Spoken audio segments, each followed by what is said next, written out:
Today I'm going to be doing a little bit of modifying to my homemade test voltage regulator. Basically all this is inside is a step converter, and I hook it up to my old style train power pack, and then I can actually hook up either DC or AC and then output DC only. What I want to do is I want to hook up an adjustable 3 volt to 12 volt DC universal power adapter. I want to hardwire that into there, but I want to put a switch on the side here, assuming it will fit. It's not looking too good. I'm gonna have to put it somewhere else, but I want to be able to switch between either these terminals here, which will be connected to my train power pack, or switch this direction to be connected to my hardwired power adapter. The next thing I want to do, I want to try to fit this digital volt meter. It's a volt and amp meter. If I can fit that on there, most likely it's going to have to go here. I think the depth of it should be fine. It's been a while since I have seen the inside of this thing. I did build it, but I'm not quite sure how much space I have in there. So this is where we find out. I'm going to open it up and we'll see what we can fit.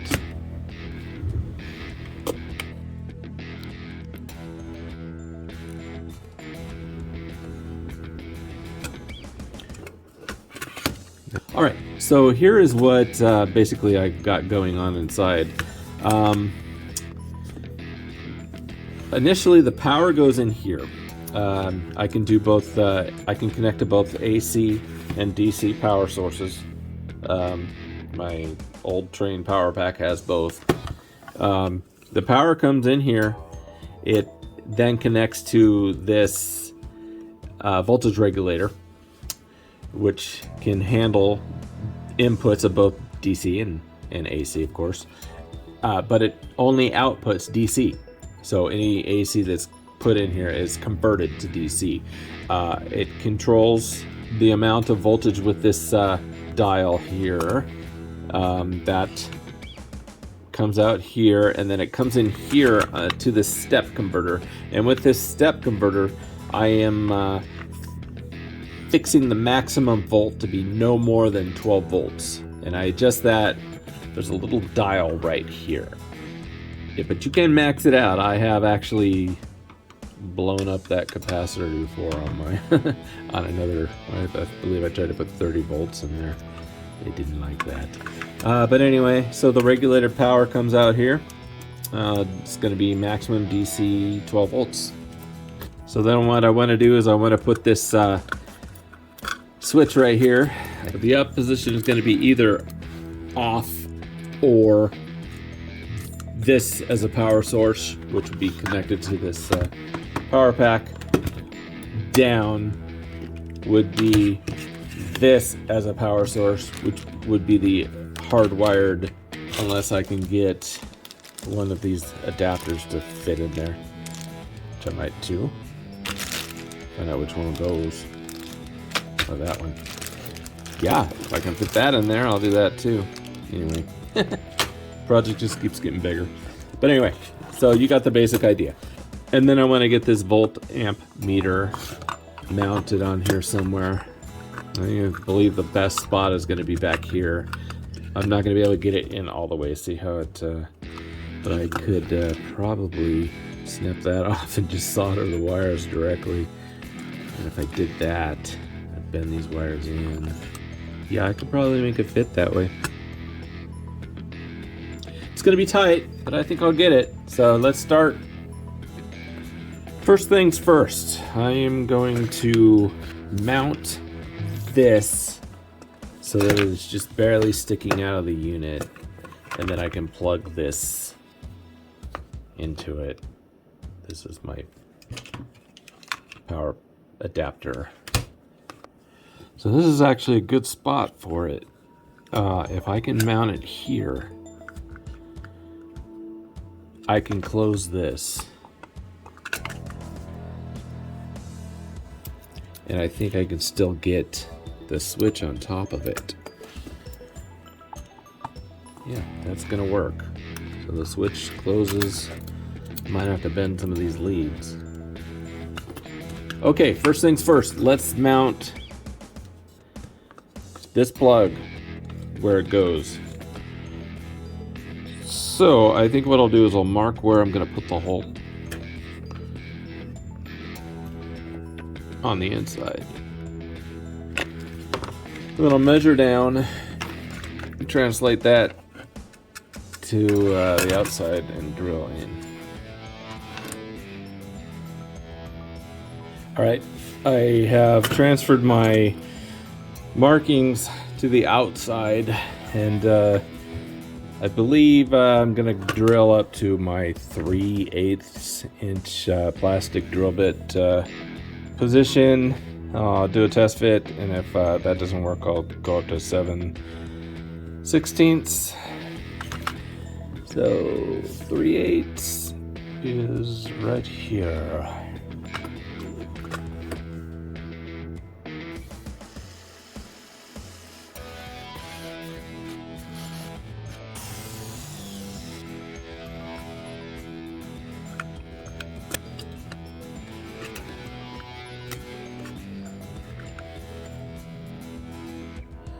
But before I do that, I'm gonna hook up some wires.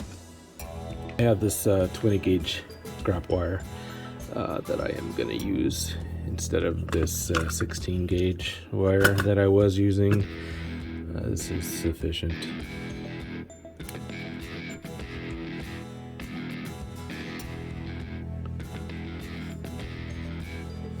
Wire my red wire to the positive. Black wire to the negative. So I'm going to mount it somehow right here. I'm just going to use some hot glue to mount this. Probably be a high stress point. I mean, it will be. I don't know if this hot glue will hold, but if it doesn't, I'll come up with something else before it cools.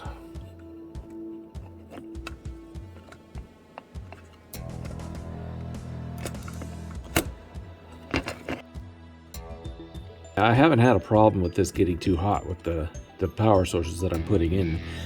If you're using higher power, which I don't think this thing can handle, that hot glue is going to melt. So you probably want to use epoxy instead, but I think I'll get by.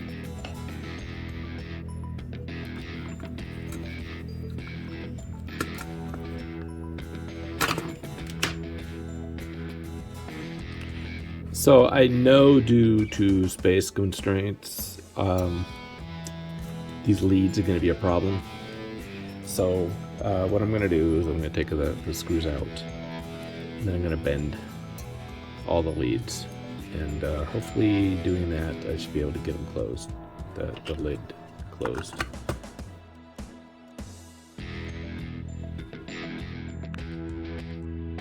Okay.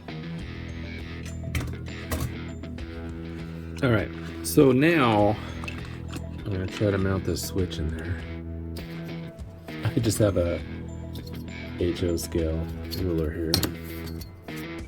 So on a HO scale, my hole needs to be about 6 inches from the top here. I'm gonna probably go down 1 foot in HO scale. Mark my sides so I know how far side I can go. But I've got to get that hole perfect. I think I know what to do. Right, so I'm going to close it up, and I'm going to drill my hole just so that it goes up to about there. And about the center. The nice thing is this nut I will be able to adjusted a little bit. Now I do want to remember that there are some components back there. So this bit isn't the best choice.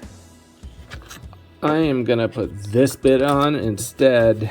I'm gonna drill to a 1/2 inch, which is right there.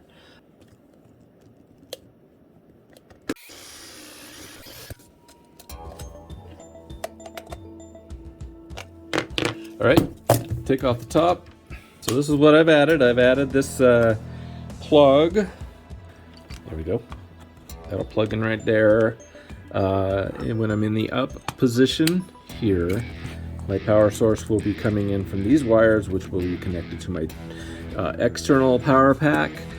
If my switch is down, my power source will be coming through this adapter right here that plug into the wall. I have yet to actually wire it yet, so let's do that next. Okay, so since we have such tight quarters here, the back of this capacitor could possibly touch these leads right here. So I am just gonna take a piece of tape. I forget what it's called.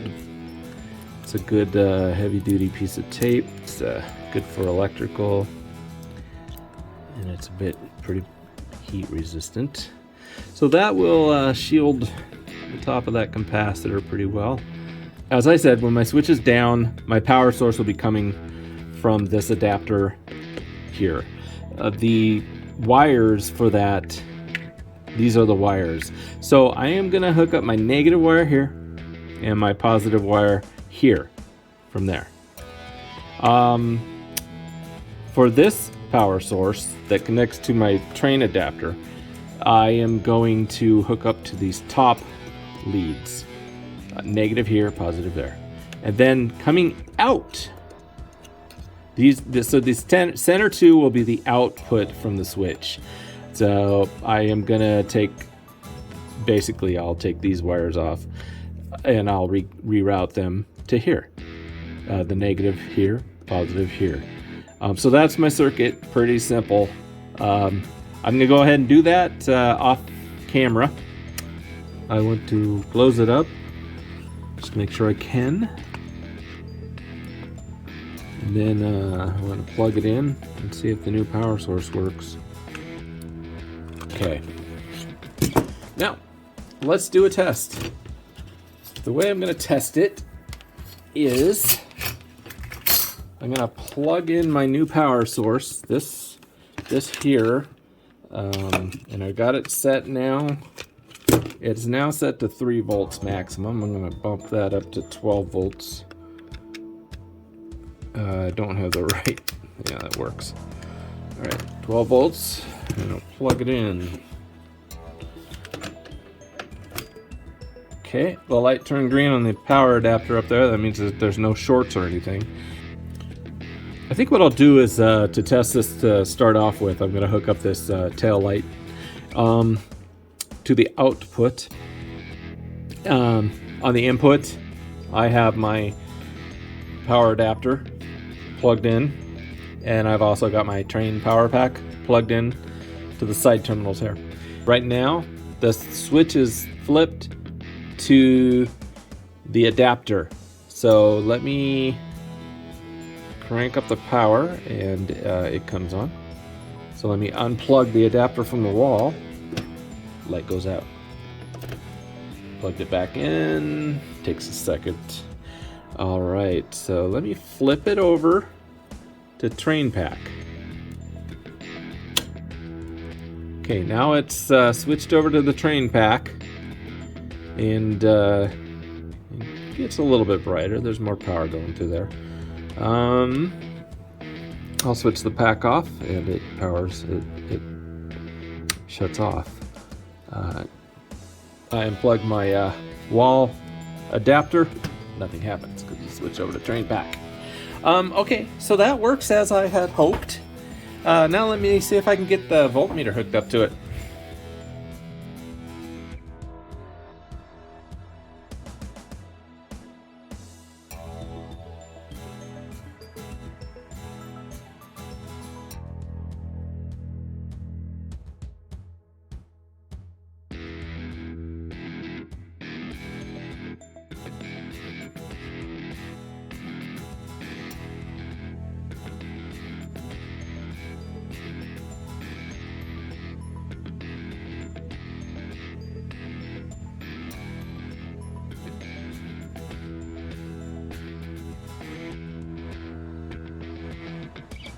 Okay, starting with the negative wire, comes out of the power source and connects to the thick black wire on the back of the volt amp meter. The positive wire comes out of the power source and connects to the input of the load. Other red wire comes out of the power source and connects to the red wire, the thin red, yes, that is the thin red wire of the voltmeter. Coming off the power source, we have a red wire going onto the thick red wire of the voltmeter. This yellow wire comes off of the input of the load. You're basically bypassed. So it's basically coming right off the positive and connecting to the yellow wire on the volt amp meter.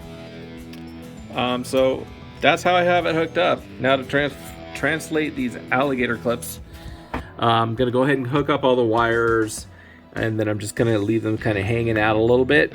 This is what I need to translate over to the inside wiring. I will do that and I will come back. Alright, I've transferred all of my alligator clips to the inside circuitry so that this terminal block in theory is wired as my load. Positive and the negative wires connect to my light bulb. And then, so this works. I've got to do the wiring now. I always find that it's so much easier to hook up everything using your alligator clips first, so you can see what the basic circuitry is going to be like, and then you take out your actual wire and solder it all together.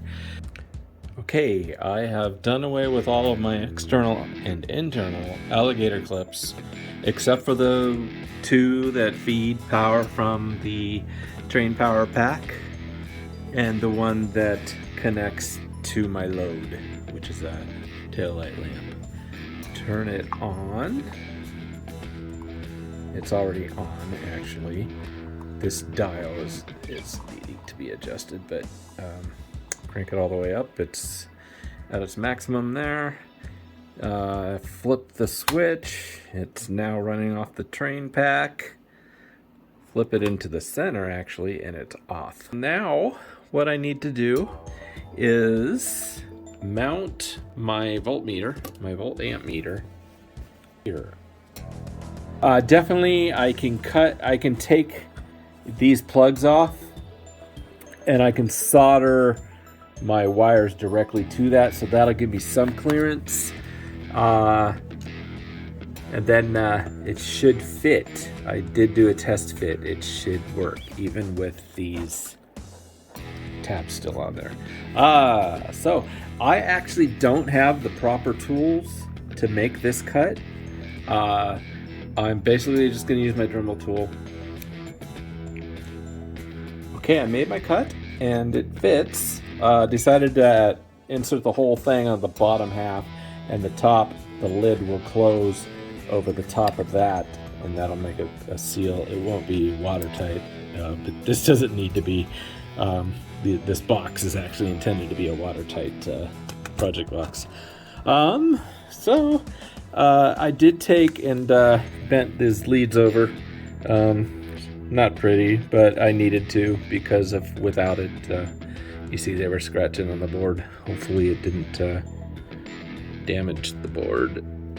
So let me solder those. So I got 3 wires to hook up, and I'll get those wired in. You'll see how they go, and then this project should be ready to close up.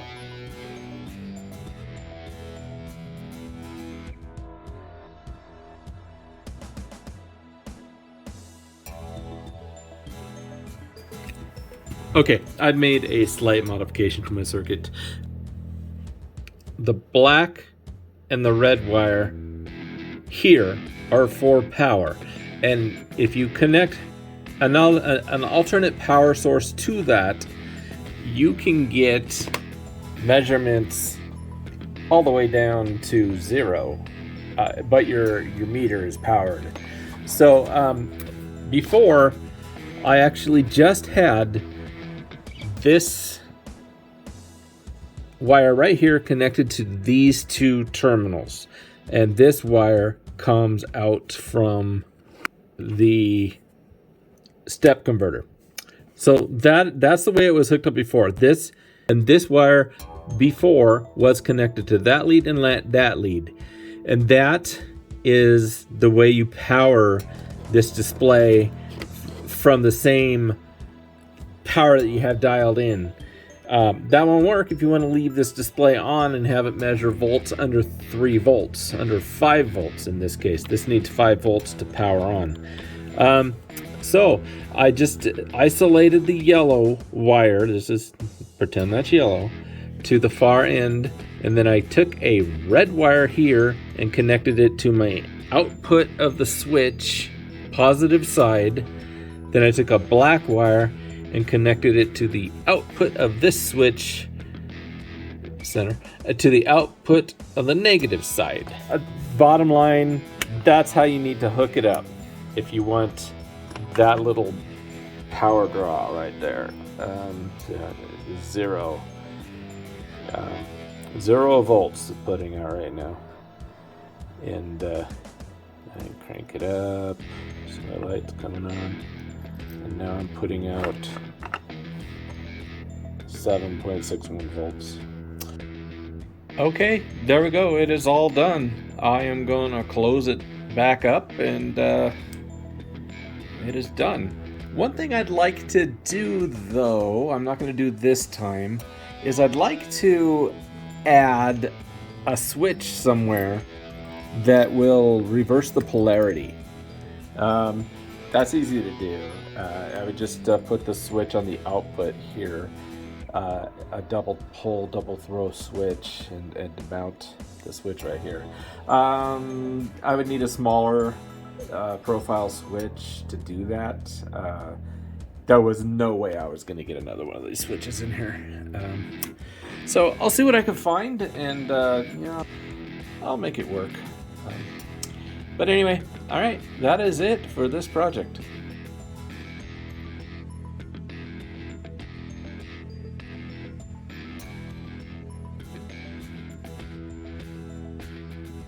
Alright, so here we are 5 days later, and the switches that I ordered to reverse polarity have arrived.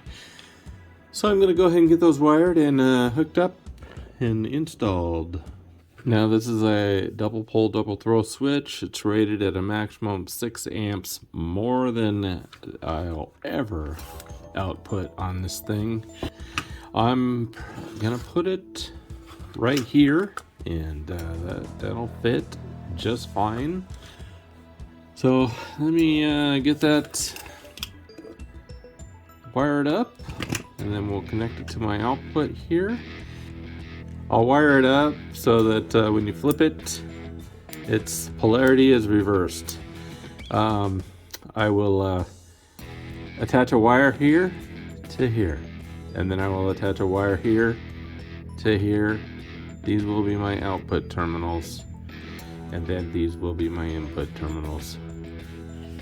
Okay, here's what we got here. Now I have basically just tapped into the output here. I had my positive wire going here, my negative wire here. I just cut them, and then I tapped my switch in between them, and I wired it up as I told you I was going to wire it up. And I flip the switch, so you see now the blue light, the blue LED is lit. Flip it, polarity is reversed. So now the green LED is lit. These LEDs are actually just hooked up so that the green positive is here and the blue negative is here. On the other side, the green negative is here, the blue positive is here. And as you know, when you hook up LEDs backwards, they do not light up. So if you get the polarity right, they will light up. So that's all that's happening here. I'm reversing the polarity. The LED that is receiving the right polarity is lighting up. And I reverse the polarity. Now the other one lights up.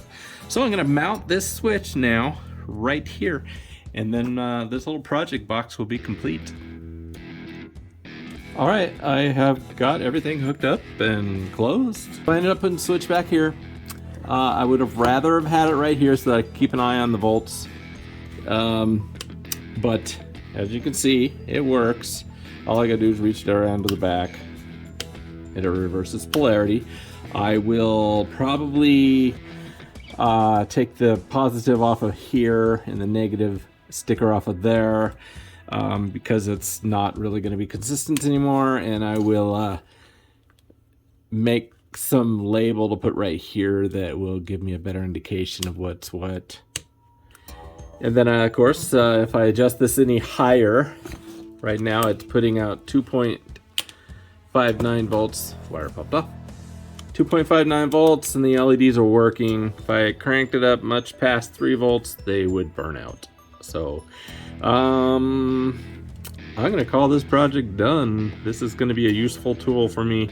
Yeah, I could have bought something like this and maybe could have bought it cheaper, but this was fun to build. So it is done, and I'll find another project. Have a good week.